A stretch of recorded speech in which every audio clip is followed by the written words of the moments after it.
Turkiga oo tijaabiyay gantaalka S-400 iyo xiisad cusub oo laga cabsi qabo.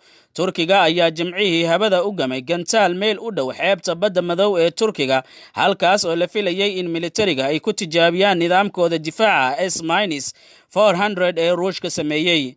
Sida ku cad muuqaal maxalli ah oo yeeshay wakaaladda wararka ee Reuters, kaasi oo keenay in digniin adag ay ka timaado Mareykanka.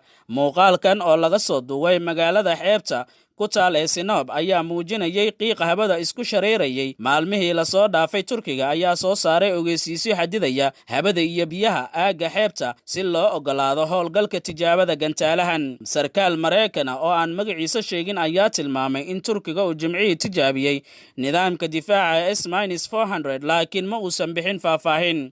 Tijaabooyinka S-400 haddii la xaqiijiyo waxa ay sababi karaan in ay sii kororto xiisadaha u dhexeeya Turkiga iyo Mareykanka oo si weyn ugu soo horjeeda in Ankara ay hubkan ka iibsato Moscow sababo la xiriira in hubkan uu wax u dhimayo nidaamyada difaaca isbahaysiga NATO. Haddii la xaqiijiyo, waxaan erayada ugu adag ku cambaaraynaynaa tijaabada gantaalka S-400 oo ah mid aan la jaanqaadi karin mas'uuliyadda Turkiga ee ka mid ahaanshaha xulafada NATO iyo saaxiibka istiraatiijiga ee Mareykanka, ayay hadalkeeda sii raacisay Ortagaz.